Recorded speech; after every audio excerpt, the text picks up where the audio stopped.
Laura Broxson has been an animal rights activist for 18 years, and she's the founder of the National Animal Rights Association, which was set up in 2007.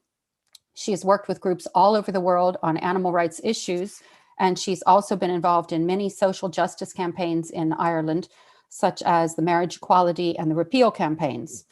Laura's activism comes from a socialist, anti-capitalist perspective and focuses on the idea that all forms of oppression are connected, and therefore one must campaign collectively and not singularly. And the title of Laura's talk tonight is NARA's Campaigns and Activism in Ireland Through the Years. Hi, everyone. Thanks for having me. And, like Tracy was saying, if anyone has any questions at any point, just feel free to interject. Sometimes I can ramble on a little bit about things I think everybody knows about, but that can get a bit confusing. So anything comes up and you want to clarify, don't be shy. So to start off, I'm just going to give it a little bit of a background as to how I got involved in animal rights campaigning.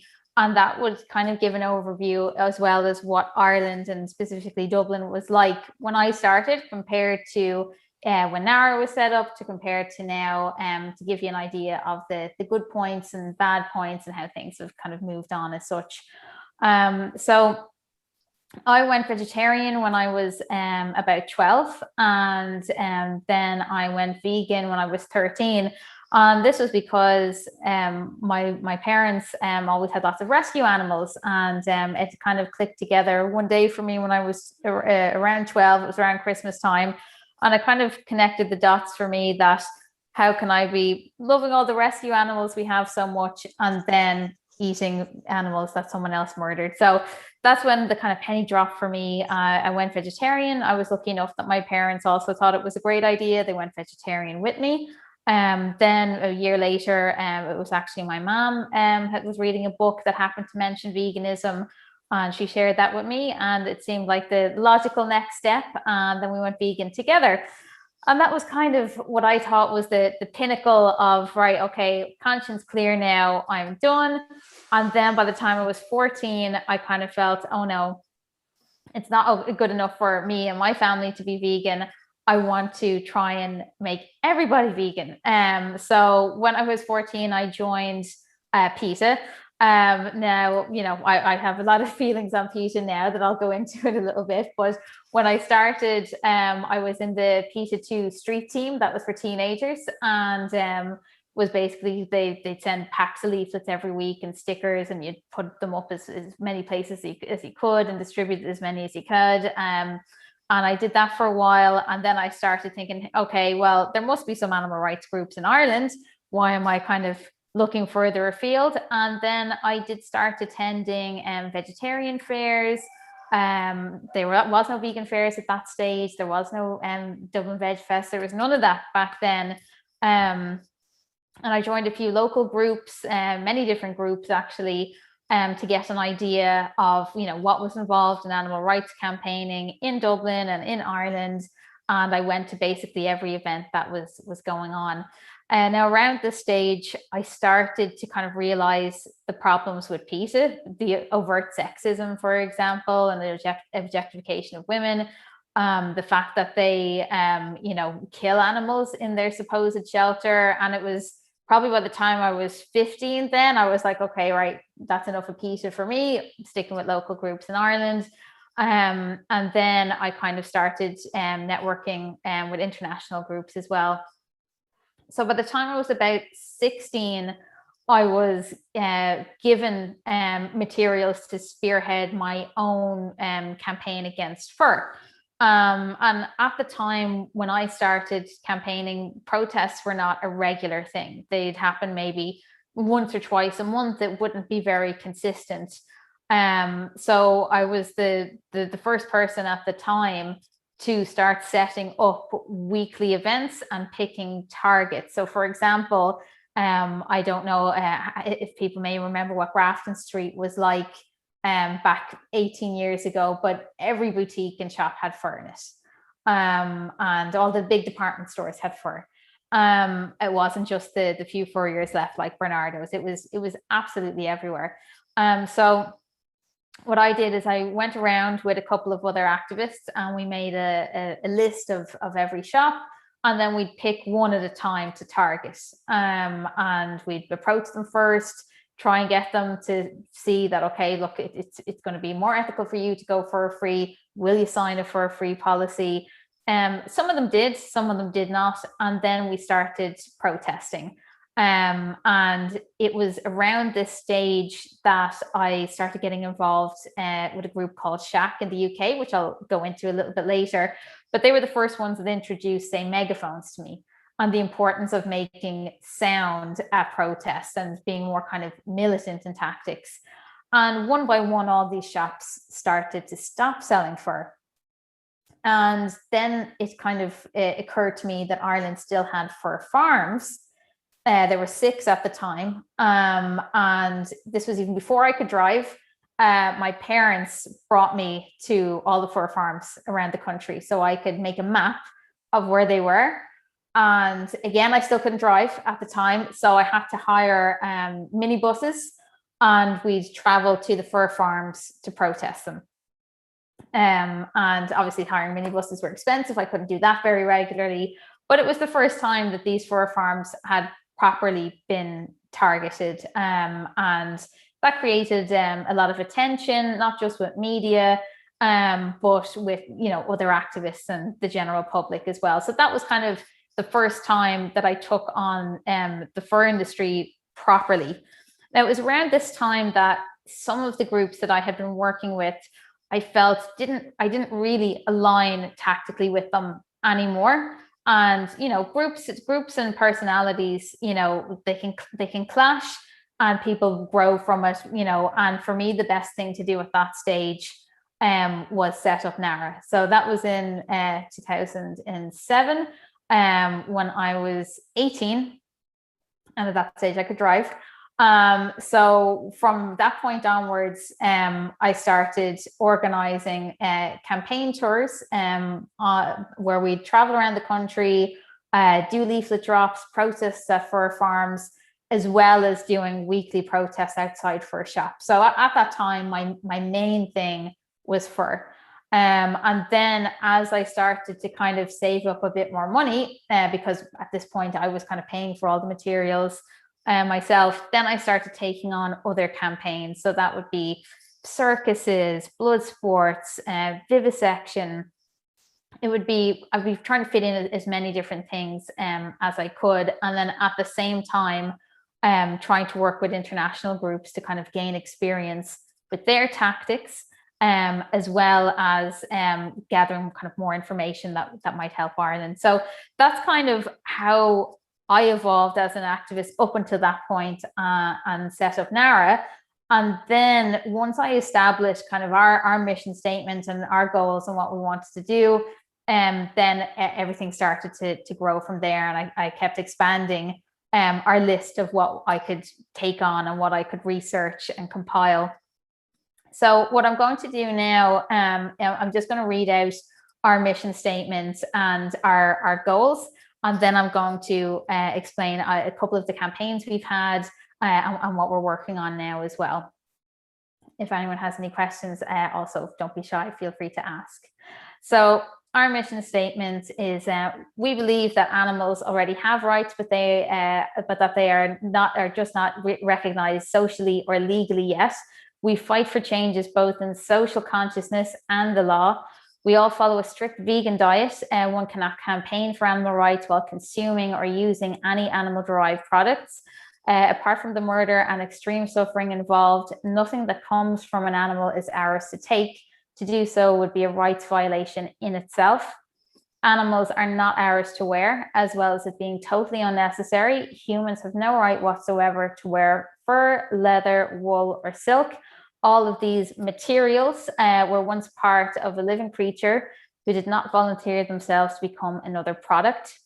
Animals are not ours to use for entertainment or profit. Animal circuses, greyhound racing, horse racing, zoos, aquariums are all animal using and abusing industries that take advantage of animals' vulnerability merely to satisfy a perverse need to see and make money out of another species being degraded or exploited. No form of animal testing is acceptable, whether it be for cosmetic or medical research purposes. Testing on animals does nothing to further medical progress for humans, and even if it did, it wouldn't make it morally right or acceptable to use animals in this way. We also recognize rights for invertebrates, so that would be crustaceans and insects as well. They too are living beings who deserve a life free of exploitation and suffering. As a non-hierarchical group, NARA welcomes anyone willing to help in our fight for animal rights. However, we are a consistently anti-oppression group, meaning that we believe and acknowledge that both animal rights and human rights are intrinsically linked. In this regard, it goes without saying that we have a zero tolerance policy towards anyone who is fascist, racist, xenophobic, ableist, sexist, ageist, anti-choice, body shaming, homophobic, transphobic, or oppressive to others in any way. So that's our mission statement, and our goals for Ireland would include a ban on fur farming, a ban on the import and sale of real fur, ban on the use of animals in clothing, and that would be leather, wool, silk, and feathers, a ban on all animal circuses and shows. Just to make a bit of a clarification on that, the wild animals the use of wild animals in circuses was banned a couple of years ago, but domesticated animals are still used like horses. So that's why animal circuses are still on the list. And a ban on fur farming has been approved, but it's still on the list because it hasn't been legislatively completed yet. But I'll go into that a little bit later. We also want a ban on all blood sports, and that would include hare coursing, fox hunting, shooting, and angling. A ban on greyhound racing, a ban on horse racing, show jumping, and horse carriages. A ban on zoos and aquariums, a ban on all animal testing, a ban on puppy farming and the pet trade, a ban on rat and mouse traps and all lethal methods of pest control, a ban on all animal agriculture, shut down all slaughterhouses and abolish commercial fishing, increase funding to no-kill animal rescue groups, and an investigation into the ISPCA and DSPCA's kill records and financial records. We would like all council, dog, and horse pounds to be converted to no-kill shelters. We want legal protection for families with companion animals from being refused housing. And we would like to suggest that 10 animal rights inspectors be employed for each county and give them additional legal authority to take animals deemed at risk of abuse. We want recognition of animal sentience in Irish law. And we want to allocate funding for employment retraining programs for individuals switching from animal use related businesses to non-animal industries. And we want mandatory classes on animal rights and animal care as part of the curriculum in all schools. So that's the list. It's ever growing, but that's what we have at the moment. So to touch on the issue of fur farming, that's been kind of our biggest sort of success story to date. Now it has been something that I've been working on for what feels like a million years, but finally we got it right a couple of years ago. We started off a brand new campaign to ban fur farming in Ireland, and at this stage there was only 3 farms left. The other 3 naturally shut down. So what we did was we had one of the local activists in Dublin produced a documentary. The documentary got a lot of attention on the issue, and then we started weekly protests up at the Department of Agriculture. We also started a campaign tour around the country, visiting in a different town in a different county each week. We also did paid leaflet drops, where we hired leaflet companies to distribute our leaflets into residential areas, and we started lobbying politicians. Now, on one of our trips, it was actually a trip up to Donegal. We were taking some footage outside the fur farm that was there, and we were kind of confronted by some of the employees of the fur farm asking what we were doing there. I just quickly made up a ruse of we were lost, and then innocently asked what the place was. And the conversation ensued, and I asked, could we go in and have a look? Amazingly, the guy said yes. And then we secretly filmed the whole time. So it was the most kind of close-up up-to-date, in-depth footage we had gotten up until that point. And then we were able to put this footage online. During this time, we got contacted by the Socialist Party, and they invited us in for a meeting, and they said that they saw our video and knew about our campaign, and they would like to work on proposing a bill to ban fur farming with us. So this was a huge step, because it was the first time I was actually ever asked for input into a bill. So of course we were absolutely ecstatic with this, and it became official. And then the real work began, convincing all the other parties to vote in favor of the bill. So, you know, the smaller parties, like say Social Democrats and Labour and all that, they were pretty on board from the beginning. Sinn Féin was as well. Fianna Fáil, Fine Gael, not so much. But we were lucky enough that in the week before the bill was going to go to a vote, Fianna Fáil and Fine Gael decided that not only were they going to support a ban on fur farming, but that it was basically their idea after all. So that meant we had cross-party support, and COVID kind of put a delay on getting the legislation finalised. But if you go on to the Oireachtas Agricultural Committee page of their agenda, it's up on the list to be completed this year, and then fur farming will be no more. But while we were waiting on that, we decided to embark on another project, which is a ban on hare coursing. Now, we wanted to include fox hunting and shooting in that as well, but tactically, after kind of a very long discussion between us and Paul Murphy, who is the one to offer to do the bill, it was decided that tactically it would be better to go with hare coursing first, and use that as kind of a stepping stone in to banning blood sports in general. So what we decided to do then was start another campaign tour. Now, hare coursing, by the way, if people are unfamiliar with it, is basically 5,000 wild hares are caught every single year in this country. They're kept in enclosed cages and fields, and then they're trained basically to run down a field. Then greyhounds, who are muzzled, but that doesn't make much of a difference to the hare, are let loose, and then whichever greyhound turns the hare, and that just means making the hare change direction, wins. And hares can be used multiple times in a coursing season. A lot of them would be trampled to death, they get heart attacks, they get their backs broken. Just because the dogs are muzzled doesn't mean that they don't get injured or die, and it doesn't, of course, mean that, you know, they aren't full of terror and fear. So we're one of the last countries in the world that still legally allows this, and so it's about time that it's banned. So that's what hare coursing is. COVID kind of delayed our campaign with that. Because we basically missed out on a year's worth of campaigning in preparation of the bill going to second stage. But we're doing our best at the moment. We've just started protesting again and traveling again in the last couple of weeks, and we're hoping we can catch up. But if the bill doesn't work out this time, we'll be pushing for it again. It will just be down to COVID that things delayed us a little bit, but we'll get there, so we won't panic. And then the plan is, after that, would be to ban fox hunting.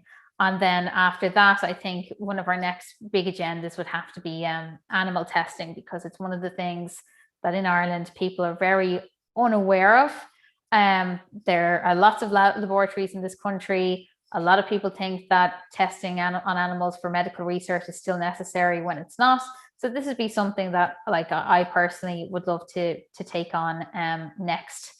But that's kind of where we're at so far, and where I would kind of pull my inspiration for the tactics we use and the repetition of going to places would be a group called SHAC, and that stands for Stop Huntington Animal Cruelty. They were a campaign group based in the UK, and their main target was an animal testing laboratory that at the time was called Huntington Life Sciences. And they were the biggest, most successful animal rights group and anti-vivisection group in the whole world of all time to present date. So good, in fact, that the British government stepped in and decided to put them all away in prison, some of them up to 10 years. that's how successful they were. So they suffered a lot of state oppression.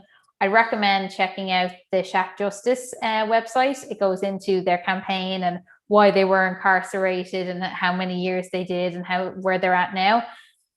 But they had this kind of idea of not just targeting one singular company in itself, but targeting anything connected to that company. And they'd go after secondary targets, tertiary targets, and they travel the whole country and they just do run-in demos. They do civil disobedience. They were the first people that actually showed me how to use a megaphone and explained the importance of that to me, and made me chant for the first time on a megaphone when I was about 14, 15 and stuff. And they had everything written down for me and everything. So they're a wonderful group, and I owe a lot of kind of where I stand ethically to them. And NARA, even though we'd be maybe slightly more passive, at least at the moment, in our tactics, it's always my goal to get up to Shack level one day. So hopefully that will be the case. But that's basically how NARA has come to be and where my activism has come from and what we've been working on. But another kind of thread in our web of activism would be connecting different social justice issues. Like, I think all of us would be involved in anti-racist campaigning. I think all of us were involved in marriage equality and repeal and all that. And, you know, we see all these social justice issues as interconnecting. And that's why we have such kind of a robust mission statement of what we stand for, because we want to make sure that anyone who joins us or our events feels it's a safe space, and that we're all on the same page in terms of other oppressions as well. So we're always growing, always learning. I'm definitely not perfect. And, you know, I learn new things every day, every week, every month, every year, on how to be better and how to improve. But I think the key as activists is to kind of try your best to take that on board in a non kind of personal way and just kind of learn from it and grow. To give an example, when I was 14, 15, Shack came over to Ireland and they did a campaign tour around the country, and I was with them. And at the time, my favorite drink in the whole world was Coca-Cola. And so I had a bottle of Coca-Cola with me. And then one of them just pulled me aside and was like, "That, just so you know, like, one, they test on animals, and two, they're a horrible company and whatever." And then that was the last time I drank Coca-Cola. So instead of taking it as a kind of, how dare you say that to me, and that this is my favorite drink, I took it on board that, like, okay, it's my favorite drink in the whole world. I don't know what I'm going to do now as a 14, 15-year-old now that I don't have Coca-Cola. But okay, it's tested on animals. It's not a good company. I need to look into this no more. And this is why, you know, I haven't been to McDonald's since I was about 11 or 12. I don't go to McDonald's, Burger King. I don't buy Ben and Jerry's. I boycott Nestle. I try, you know, I have a boycott list. I think they could go around the world and back. But I think it's important to always do your best to be consistent and be anti-capitalist, because let's all face it here, you know, animals are used and oppressed as part of the capitalist machine. And this is why I don't really like the term plant-based, because plant-based implies it's just diet. Vegan encompasses an ethical concept, you know. So yeah, look, you know, I'm still growing, we're still growing, still learning, and I think we're all just trying to do our best in the best way we can. And I think, you know, it's great to see new groups come along, and I think that it's okay to have lots of groups. And I've learned from myself that if you don't fit into a particular group, it's okay to start your own. And, you know, believe in yourself, even if it just starts with you. Keep going, go for it, and see what can come of it. So I guess that's pretty much all I have to say on NARA for now. So if anyone would like to open up some questions, then feel free to. Thanks very much, Laura. Sorry, my audio went for a second there, but I don't think this question has been read out. There's a question in the chat of, does NARA operate in the north? And we don't at present, only because it's a different legal jurisdiction. So I wouldn't be as familiar with how things work up there. And that's all. But if anyone is up north and wants help setting up their own group or wants some leaflets or advice, I'm happy to get in touch. Have you done anything against Dublin Zoo yet? Yeah, I mean, we used to have weekly protests there on Sundays, but due to a very archaic bylaw, we kept getting escorted out by park rangers and guards the second we got there every week. So that's kind of what stopped us. And then during the entrances, say at Parkgate Street, it's not a lot of footfall there, and we were missing our kind of target audience. So that's kind of what stopped that. But it is on our list. Zoos should be a thing of the past. And Dublin Zoo in particular have a big history of killing animals, selling animals, trading animals. So it's definitely something that shouldn't be there. And if, even half of the money that gets pumped into them every year was put into nature reserves and these animals' natural habitats, I think that would be much better for, the conserving species. It's a difficult target, though, I think, in terms of like the wider public, because there seems to be so much love for the zoo here. Even people who would, be sensitive to maybe animal rights or animal welfare issues seem to still have these childhood memories of, oh, it was so great to go to the zoo and I want to give that to my kids. I think that's kind of what makes it kind of more difficult than any other campaign, because anyone who goes to the zoo generally does it because they love animals and love looking at animals, but they're just a little bit detached from the situation, I think. And a lot of the time when we were there more than 2 minutes before being dragged off, people would be very offended that we'd even suggest that maybe there could be something wrong with the zoo. But then, again, that comes back to like everyone should be able to take a bit of constructive criticism on board without getting too offended. It's definitely much more difficult than, say, being outside a fur shop, because the majority of people there will say, oh yeah, we don't need to wear fur, that's cruel, that's terrible. Whereas being in a zoo, people are like, oh, but we love the animals, we're paying to help conserve the species and we want to see them and whatever. So yeah, it's a tough one. Just in relation to your point there you raised, Laura, about being anti-capitalist as a group, there seems to be a problem, especially lately, with like capitalist companies trying to greenwash and vegan wash a lot of their sort of horrible behaviors. So I'm just curious what you would think about that, and maybe in relation to the recent animal rebellion closed down over in McDonald's. Well, yeah, I think that there's a lot of companies trying to jump on the vegan bandwagon, but I think a lot of the time they use the phrasing plant-based, and I think that's creating a bit of confusion in the wider public about what vegan and plant-based is. Plant-based is about your diet, vegan is about a further all-encompassing ethical concept.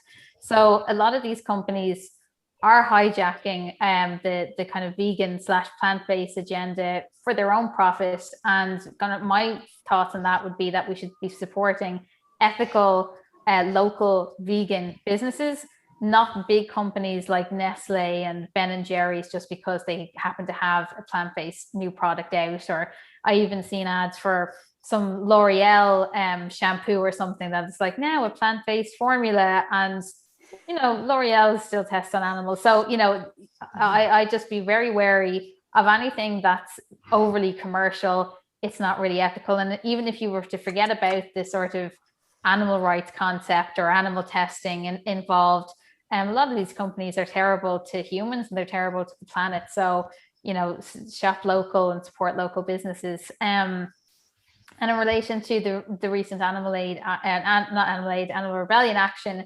in the UK, the McDonald's action, I think it was absolutely fantastic that all the distribution centres were shut down. I think it's probably one of the best things I've seen in a long time in terms of having mass coordinated effect. It reminds me a little bit of Shaq. However, their ending note of wanting a plant-based menu in McDonald's, that's the only kind of issue I'd have. I think the action at the distribution centres, amazing. But making McDonald's have a plant-based menu is not animal liberation. It's just kind of giving the capitalist machine an excuse to have less guilt and to encourage the likes of us to want to give our money to them. So whereas I support the action, I think the demand should have been something else. And that's just my view, and that's not a criticism on anyone else involved. It's just, for me, tactically and ethically, I think I haven't even set foot in a McDonald's in about 20 years. So, having a plant-based menu definitely wouldn't make me want to support them or give them my money. And I think to have that kind of coordination, that all the distribution centers were shut, I think it could have been pushed a little bit more. And even if it was just a look, we're shutting it down because we want McDonald's shut down for good, even if, okay, you're only going to do it for a day, it still is a stronger message than looking for, say, a plant-based Happy Meal, but that's just my thoughts. What about calling for McDonald's to go completely plant-based? I think that's what they called for, wasn't it? Not just for them to have a plant-based menu, but for them to serve only plant-based foods. I still think it's a horrible company, and I don't think that should be the goal. Even if they went completely plant-based, it still wouldn't encourage me to step foot in there. And all the horrible companies then, in the world, they don't deserve our money or support. McDonald's definitely is part of a problem, not the solution. And that would come from even how they treat their staff. It would come from the environment. Having them go completely plant-based is, again, not having them go vegan. Otherwise, it'd have to be very ethical, which I think would be impossible for McDonald's. So really, what you said about asking for them to just be shut down altogether, that's really the only other goal that you personally would feel is worth supporting, because there isn't really a midpoint, is there, between? Yeah, exactly. I think, like, for me, how I look at things tactically is more for sort of abolition than reform. And it's kind of how I sort of view the difference between animal welfare and animal rights. Animal welfare would look for the fur farms to give them bigger cages. Animal rights wants the fur farms not to exist. So I kind of somewhat apply that to any kind of campaigning issue. I know it might seem a little bit more hardline, but I just think that if we're really supposed to be fighting on a purely ethical concept and trying to dismantle capitalism, that's the only way that we should go about it, even though it makes it even more difficult on us. And maybe it sets the bar very, very high, and it would entail a lot of work and many years. I think, for me, it's the best way to be consistent. I just wondered about the different strategies that you've used in terms of campaigning and leaflet drops and that kind of thing. What do you think has been most effective? For me, I think it's been a little bit of everything, to be honest. I think, like, to have a successful campaign, you have to kind of diversify and do the kind of boring stuff as well as the militant, exciting stuff, like, for me, my favorite type of campaigning was when I was involved with Shack, and everything was very militant and very kind of, loud and all over the place. And I loved that because you could feel the kind of passion and the energy. But you also need to lobby politicians, and that means sitting down at your laptop and spending like half an hour writing a bunch of emails. It also is doing leaflet drops. It also is standing outside the Department of Agriculture waiting to start lobbying TDs as they come and go from the buildings. I think to be really successful, you have to be willing to do the stuff even that you don't really like. Like I hate doing info stalls. But I still do them. Well, before COVID. Right now, I'm not sure how we can do that and keep it all safe and 2 meters and all that. But before COVID, with the fur campaign, we did a lot of stalls, and I hate them. I think they're so boring, and I feel sometimes you can be just like sitting there, like just taking abuse, and you can't get away from it. And I'd much prefer to be doing a protest, or even doing a leaflet drop where you're kind of on the move. But I still see the value in it, you know, and I think as a campaigner, we have to be willing to do the stuff we don't like as well as the stuff we love. And that way, you've kind of done everything from a lot of different angles, a lot of different perspectives, because, you know, what will work for one person to be receptive by won't work for someone else. Some people see a protest and be like, oh yeah, this is great. What's it about? I want to know more. And some people be like, oh no, that's too loud. I don't want to go near that. And prefer approaching you at a stall, or prefer coming up to you if you're handing out leaflets quietly. You know, you have to kind of put yourself out there for every possible scenario. And for me anyway, the diversity in tactics has always been what's gotten the best results.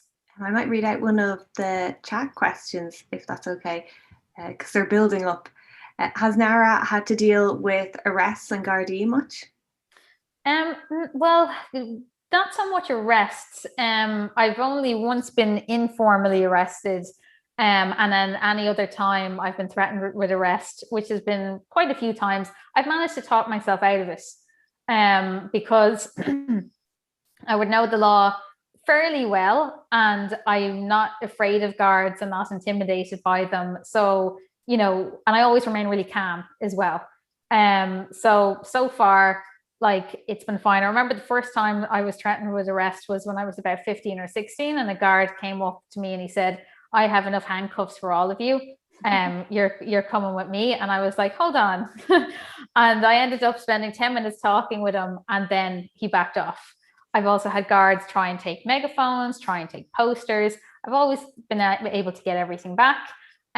Once I was moved on from a protest, and then I sent in an official complaint to the Pier Street Garda station and got a written apology back because they said that I was right, that there was no reason for me to be moved on at that particular place at that particular time for a reason. So I find that, like, so far things are okay, but it can definitely get heated, and it can definitely get a little bit, if you're not used to dealing with them, it can be scary for new activists. But I would say for anyone new getting involved, don't be afraid of guards. They're like nothing to be afraid of, you know, and look up your rights so you know how to talk back to them effectively.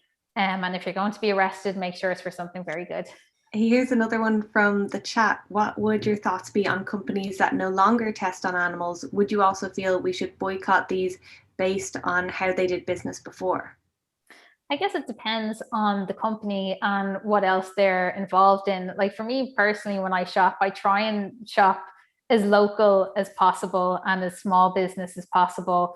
So, you know, I know the likes of, say, the Body Shop used to test on animals, then they were bought, and then they were sold, and they were bought and sold. And I think at the moment they are actually cruelty free for the first time in a million years, even though they've always supposed to have been cruelty free.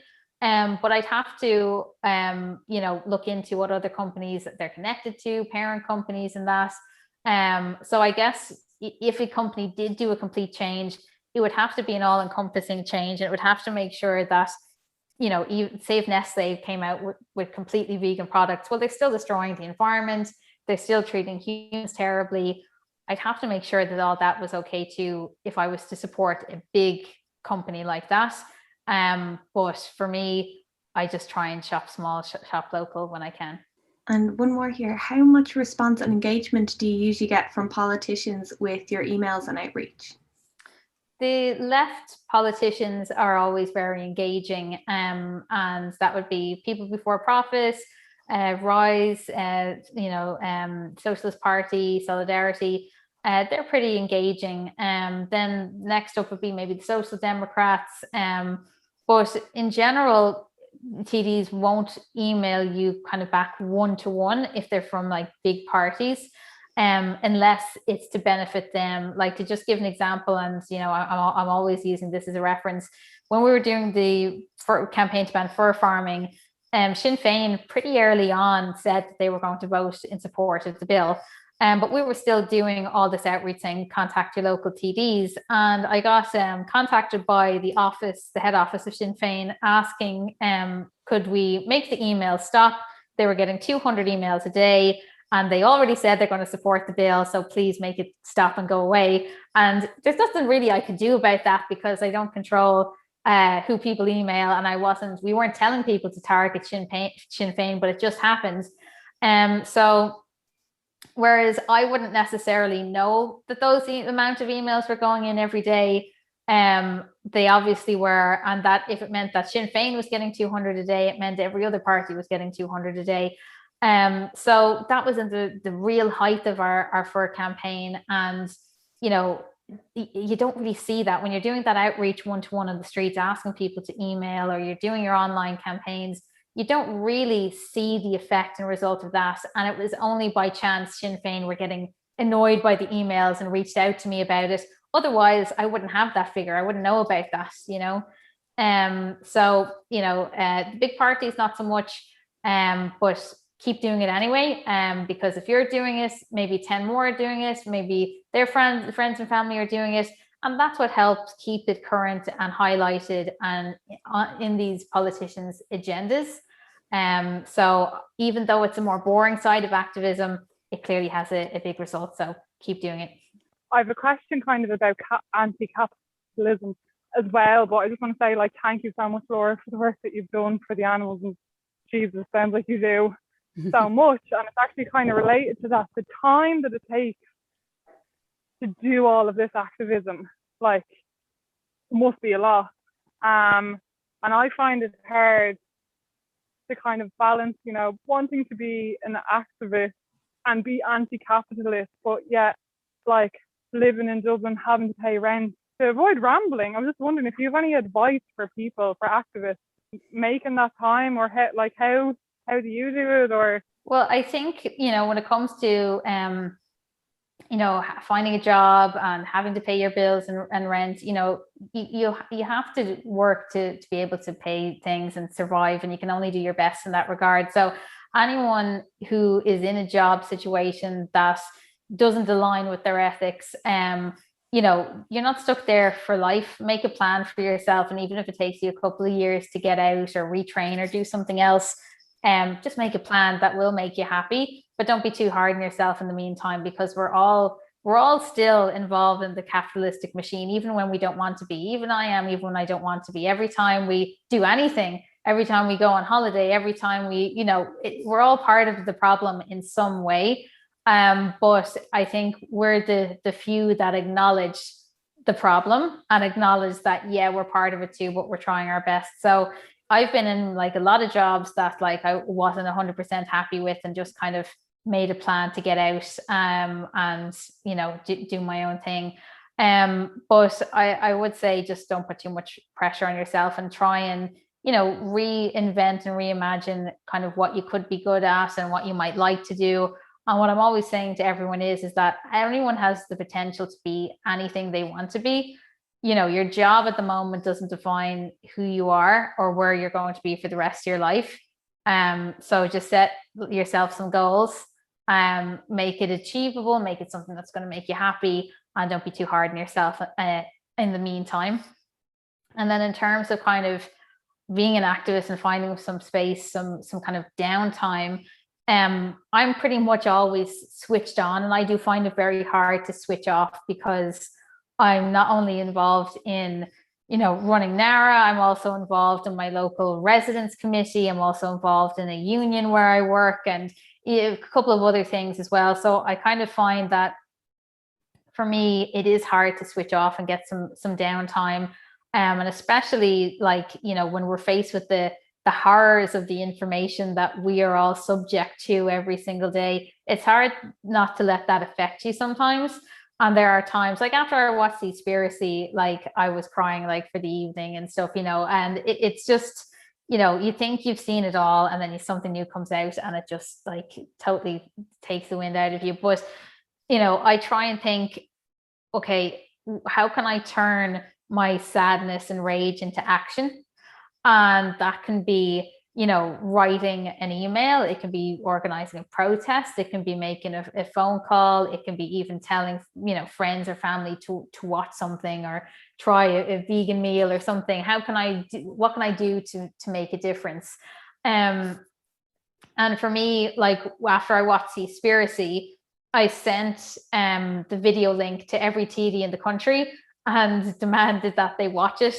and ban fishing in Ireland. And, you know, I think, Evelyn, I think you might remember I set up an action alert about it. And, you know, I didn't get many responses. A couple of parties, there's some Sinn Féin, Social Democrats, and people for profit, they all got back to me and said that, yes, they promised they'll watch it and they'll do something, whatever. Who knows? But at least I felt that, okay, I'm upset after watching this documentary. Well, what can I do to help make a difference? And then kind of following on from that, you know, James, I don't even hear, he wrote an excellent report. I'm sure you've all seen this on how Ireland could have a vegan agricultural system. With James's permission, I got his report printed and I sent a copy to every TD and senator in the country.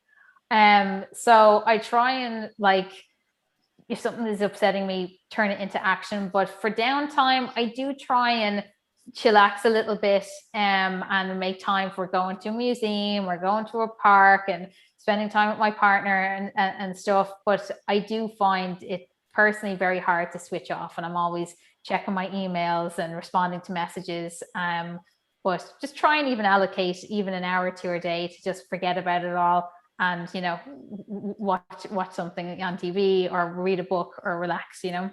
Thank you.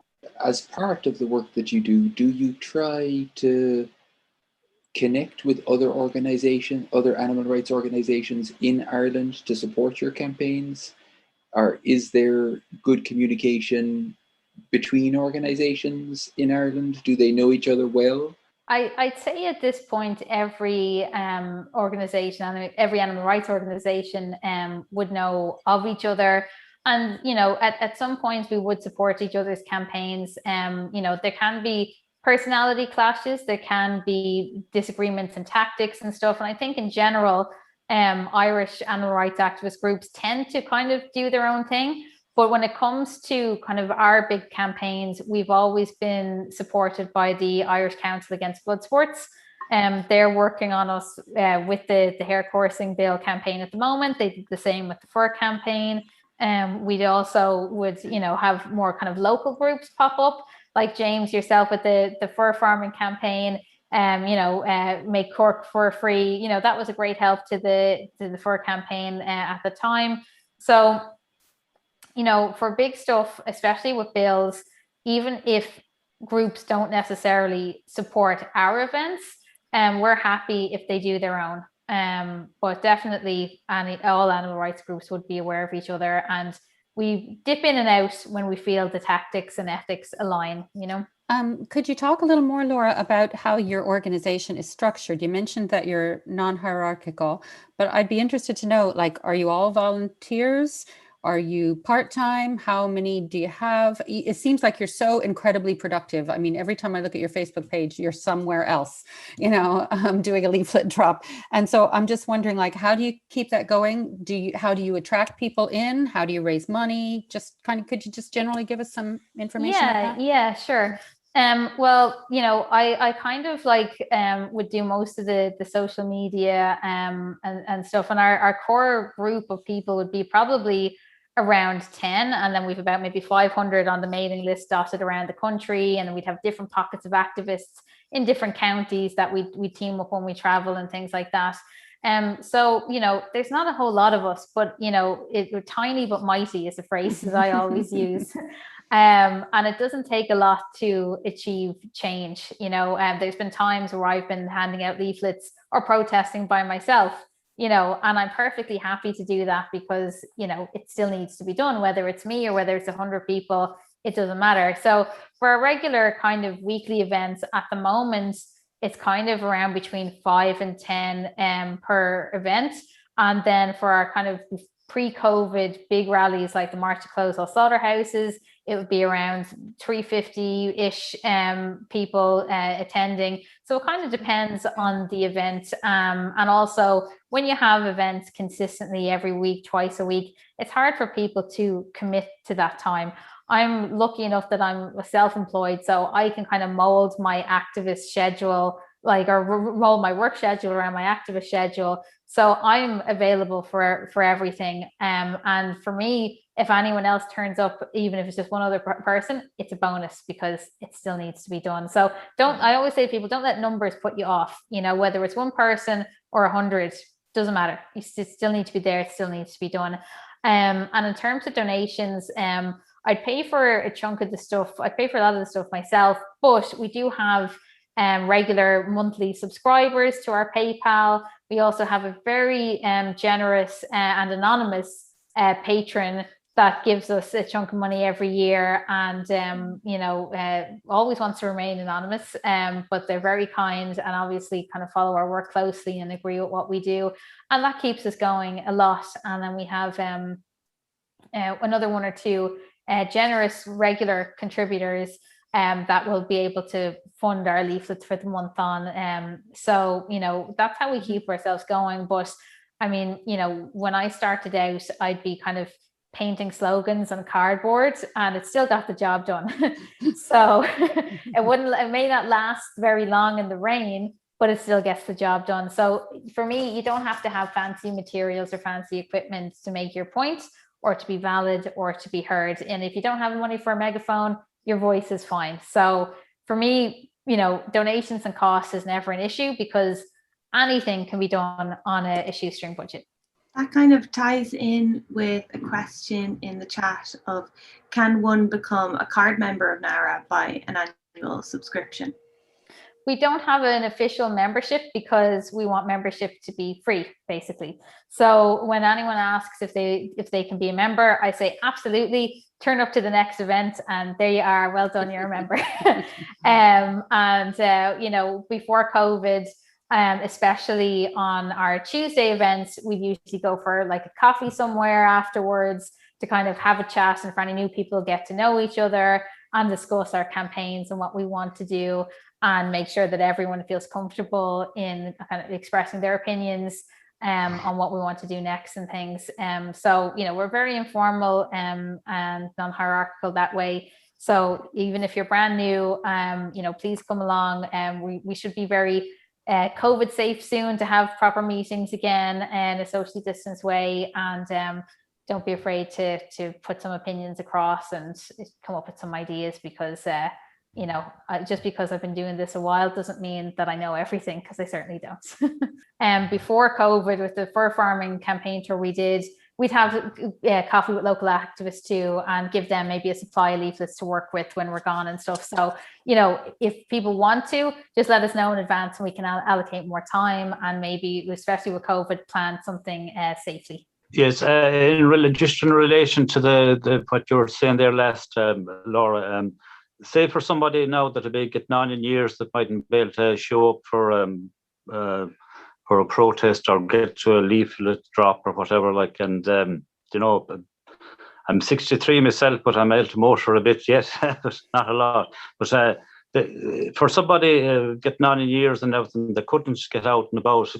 you know, like the Vegetarian Society had cards, you know, you'd donate €25 or something, you know, and you'd get your little card for the year, and, you know, your annual subscription, it was good, like, you know. I'm only gone vegan myself for a year and a half or so now. I was vegetarian for years, like, but it's great to be vegan, and I admire you. It's very good for depression and anxiety, which I suffer from myself. It gives great value to people's life and gives meaning to people's life, what you're doing, like, it's great, yeah. It's my Well, fair play to you, and thank you for your kind words of support there. Yeah, no, I totally get what you're saying about the Vegetarian Society and their membership cards and stuff. We just always want people to feel that it's for free, and that they don't have to financially contribute, because not everyone would be in a position to.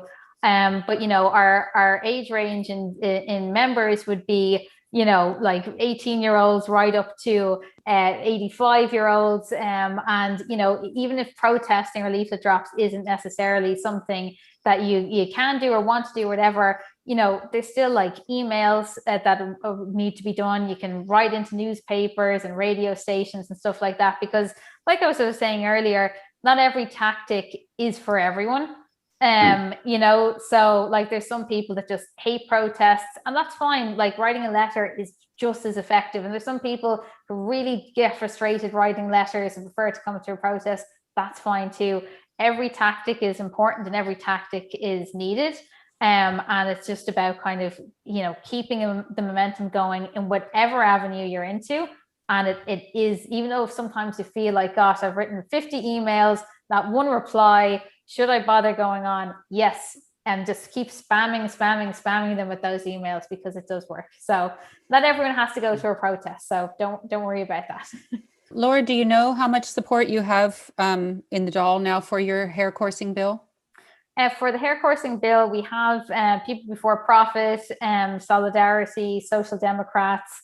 So we're waiting on an answer from Labour. Green Party, as usual, would be opposed to blood sports, but will vote with Fianna Fáil and Fine Gael. So our next big political target at the moment is Sinn Féin, because they have big numbers. TDs have personally told me that they're in support of the bill and supported the campaign. And you see, the way they're set up is at their Ardèche, their members' yearly meeting, their members vote on what they want them to do. And the last time this came up, the members voted to keep hare coursing. So they're trying to see if they can kind of get around that a little bit. So Sinn Féin really need the pressure. And then once they get on board, then Fianna Fáil and Fine Gael are more likely to consider it, because they wouldn't want Sinn Féin looking more progressive than them. So we really need Sinn Féin to jump on board now and to help us line up the rest. And then if the rest fall, then Labour, it's only 5 or 6 TDs in Labour anyway. So I'm not too worried about them, but if people could lobby their Sinn Féin TDs, that would be a huge help right now, especially if we could get it up to 200 emails a day. I just wonder how can we work together, all the different groups that are around, because I feel like it's very hard to get and hit all the boxes, all the points that everybody wants, because we're at different stages. And I just think, do you have any thoughts on this, Laura? Because I really feel like every time we want to do a campaign or whatever, there are so many things to look at. We're always going to miss something. Yeah, I think like with any campaign, I think, especially for new groups and new vegans and stuff, it's very hard to think of everything and tick every box and stuff. And like, I know myself, I had a lot of learning to do, starting off from the PETA 2 Teenage Street Team Club and all that. I've come like a long way from that. But to me at the time, PETA was the be all and end all of everything. And then it took kind of working with other groups to kind of question some of their tactics and things like that. So I think like, kind of to touch on what I was saying earlier, about being open to grow and change and things, like, I don't think any of us are perfect in anything we do. Like, only in the last couple of years did I really kind of realize that I need to make all of our materials from recycled, paper and things, and biodegradable inks. And that's not something I thought about at the beginning. And it's something now I always do and make sure that we have, and pay extra to offset carbon footprints and all that stuff. But that's not something that concerned me like 10 years ago, or I thought about. And so for any like environmentalist joining campaign, looking at a glossy leaflet, I'm sure we horrified like a lot of them. So, I think everyone just has to go at their own pace and be open to adapting and changing. And even like for myself, over the last few years, I've gotten more involved with other social justice campaigns and other groups that way, that, I wouldn't have even had time to think about a couple of years ago, because I was more kind of singular sort of in my vision. Now I thought I wasn't, but looking back, I was definitely more, animal rights focused rather than looking at a big all-encompassing kind of a picture. So I think that like for anyone newly going vegan or plant-based, and for me, vegan is not a scare word or anything like that. So I never really understood how kind of plant-based term came to be really. But I think for anyone going plant-based, that's a like fantastic step. And, if you include your ethics in that, not just diet, then of course you are vegan. But I think it also kind of helps when you start getting involved with local vegan groups and even like Facebook pages like, you know, Vegans of Ireland or Dublin Vegans, and getting used to kind of having that kind of backup and seeing vegan used again and again in a positive word, and having different people debate about different ethics. And it's not a competition to be kind of, you know, as they say in The Simpsons, level 7 composting in your own pockets kind of thing. It's, you know, it's about kind of being willing to adapt and grow. And, you know, there's a lot of things that like I've done over the years in terms of buying products that I didn't realize were connected to horrible companies or horrible issues. And, you know, it takes someone else pointing it out to make me realize what I've done. And you just can't beat yourself up over it in the process. You just have to learn and grow by it.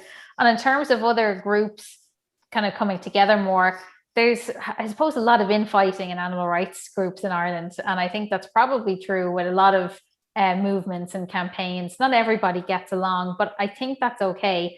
And I think it's okay to have personality clashes or differences in tactics, as long as you're not focused on kind of fighting each other. You know, like I never care if every other group in the country absolutely hated me and everything we do, it wouldn't stop me doing what I believe is the best thing to do or the most effective thing to do. And I just think that, you know, when it comes to infighting or groups not supporting each other, again, just try not to take it personally and just focus on what you're doing. And, you know, some days you're going to have days where 1 or 2 people show up at events, other days you're going to have 300. Just take it as it comes and see the positives. Like even if I'm sometimes leafleting by myself, I can still have great conversations with people or still chase TDs down the road and still have a good effective day.